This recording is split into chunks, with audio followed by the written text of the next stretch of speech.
करावी सरळ विषाचे गरळ टाकवेना जगण्याचे देवा लाभ ऐसे बळ दुर्गुणाचा वळ पाहावेना ऐसे लाभो भान देगा देवा दान चरणात ध्यान राहू देगा अमृताची वेळ अमृताचा कुंभ भक्तीचा मृदुंग वाजू देगा विठू तुझ्या दारी भेटला श्रीरंग मन झाले दंग माऊलीचे घडो तुझी प्रीत वाढो तुझा संग जीवनाचा रंग पाहू देगा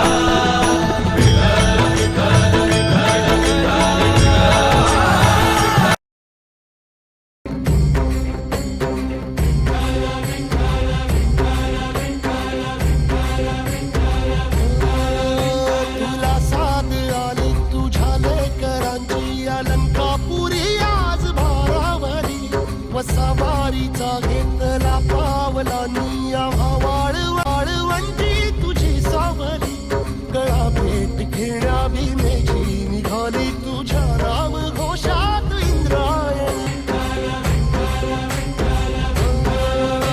भिडे आसमंती ध्वजा वैष्णवांची उभी पंढरी आज नानावली तुझे नाव ओठी तुझे रूप ध्यानी जीवाला तुझी साऱ्या जगाचा परी तू आमालेकरांची विठू माऊली तुझ्या विना वैकुंठाचा कारभार चालना एकल्या विठुरायाला संसार पेलना ये ग रघुमाई हे भक्ताच्या माहेरी धावलीच्या पवलाने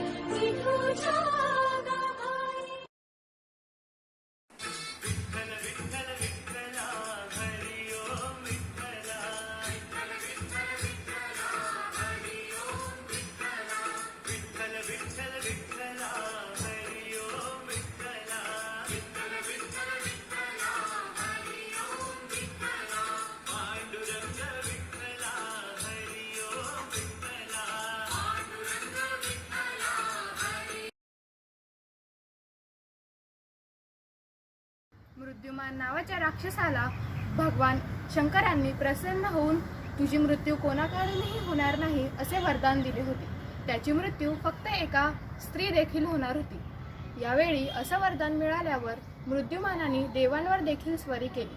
सर्व देव मदतीसाठी भगवान शंकराकडे धावून आले, पण भगवान शंकर देखील काही करू शकले नाही.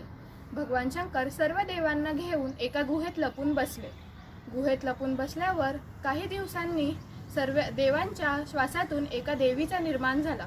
त्या देवीने मृत्युमानाची ठार करून त्याची मृत्यू केली व सर्व देवांना मुक्ती दिली. या देवीचे नाव एकादशी होते.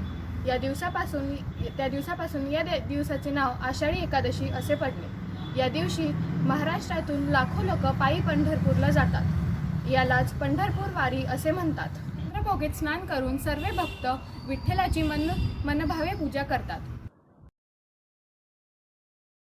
As Devshayna Ekadashi. This Devshayna Ekadashi marks the commitment of Lord Vitthal. Is this day Lord Vitthal moved to Hirsagar and rest on Sheshnag for 4 months. We celebrate this day as a Ashadi Ekadashi. Marathi वर्षातील आषाढ महिन्याच्या शुद्ध पक्षात येणारी एकादशी आषाढी एकादशी किंवा देवशयनी एकादशी म्हणून ओळखली जाते. आषाढी एकादशीला महाराष्ट्राचे वेगळे महत्त्व आहे. पंढरपूर विठोबा हे महाराष्ट्राचे दैवत. प्रत्येक आषाढी एकादशीला पंढरपूरचे वारकरी वारी घेऊन जातात. संत कृपा झाली इमारत फडा आई ज्ञानदेवरीचेला पाया उभारे देवालया. नामदयांचा हाकींकड त्यांनी केला हा विस्तार. जनार्दन एकनाथ खांब दिला भागवत. तुका झाली सेकडस भजन करा सावकाश असा महिमा गायला जातो. या दिवशीच्या व्रतात सर्व देवतांचे तेज एकवटलेले असते अशी मान्यता आहे. Ashadi Ekadashi is the day of fast. People go on huge processions to Pandharpur, saying abhangas of Saint Tukaram and Saint Dhaneshwar to see their god Vitthal. The yatra starts in Alandi and ends on Guru Purnima day at Pandharpur. This day is dedicated to Lord Vithala. On this day, we keep fast, perform puja by offering tulsi leaves, and Ashadi Ekadashi famous for Pandharpur Wadi. Wadi means many duties by walking. Reach to Pandharpur and sing song like Vithala, Vithala, Vithala, Vithala, and sing abhangas like Vittu Mauli tu, Mauli Jagachi, Mauli tu Murti, Vitthalachi, and pray to Lord Vithala. So we also stand together and pray to Lord Vithala. Oh my dear Vithala, we pray for all who are suffering from coronavirus. Please, please, please, we stay them and healthy and positive. Pundalik हे आई बापांचं एक आज्ञाधारक मुलगा होता व तो श्रेष्ठ विठ्ठल भक्तही होता. एके दिवशी विठ्ठल पुंडलिकाच्या घरी जात. दरवाजा जाऊन ते पुंडलिकाला हात मागतात. अरे पुंडलिका मी आलोय तुला भेटायला. तेव्हा पुंडलिक आपल्या आई बाबांची सेवा करत होता. आता काय करावं बरं असा विचार करून आपल्या जवळ असलेली एक वीट घेतली व ती विठ्ठलाच्या दिशेने फेकली आणि म्हणाला की देवा या विटेवरती उभी राहा तू. विठ्ठलाला खूप आनंद झाला. तो पुंडलिकाला प्रसन्न झाला व म्हणाला की आजपासून तुम्हाला प्रिय भक्त आहे. जे पण भक्त पंढरपूरला येतील ते माझ्या आधी तुझं दर्शन घेतील. म्हणून पंढरपूरला विठ्ठल मंदिरात येताना भक्त पुंडलिकाच्या पायरीचं दर्शन घेऊनच जातात. Shri Mavli is like a god for Maharashtra. He laid a foundation of Bhagavad Dharma. His full name is Jnandev Vitthal Pant Kulkarni. They were 4 siblings. Shri Nivrittinath was the eldest one. Then Jnandev, then Sopandev, then Muktaibai were younger siblings. Shri Nivrittinath was a master of Jnandev. Shri Mavli wrote a commentary on Bhagavad Gita, which is known as Bhavartha Deepika in Marathi language. It is the first translation of Bhagavad Gita. In Marathi, it is popularly known as Jnaneshwari.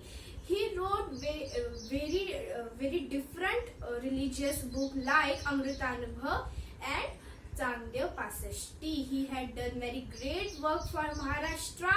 Therefore, all Maharashtra known as Mavli and will be known forever. Jnaneshwar or Jnandev was a 13th century Indian Marathi saint, poet, first Marathi philosopher and yogi of the Nath Vaishnava tradition. He lived for a very short period of time, that is 21 years. During this period, he authored Amrit Anubha and Jnaneshwari, a commentary on Bhagavad Gita, at the age of 16. Jnaneshwar's father, Vitthal Pant, was the Kulkarni of a village named Apega. He married to Rakhumabai from Alandi. They had 4 children, Jnaneshwar, Nivrittinath, Sopandev and Muktabai. Their parents gave up on their life at a very young age, so they had to survive by begging. But later on, all of them became celebrated yogis and bhakti poets. Many miracles came to be associated with Jnaneshwar's life, one of which was the revival of his disciple Sachinanand's corpse. Jnaneshwar's devotional compositions known as Abhangas are known to have been formulated during his pilgrimage to Pandharpur and other holy places. Later on, Jnaneshwar felt that he had completed his purpose in life and desired to go into a Sanjivan Samadhi after entering into a deep meditative state at the age of 22. On the 11th day of Ashadi and Kartiki, many pilgrims go to visit his Samadhi in Alandi. Tell you the story about the Sant Jnaneshwar Maharaj and the yogi Changdev. Changdev was a yogi who had achieved numerous siddhis. He defined it 42 times using his siddhis and hence lived 1400 years. He liked being respected by the people.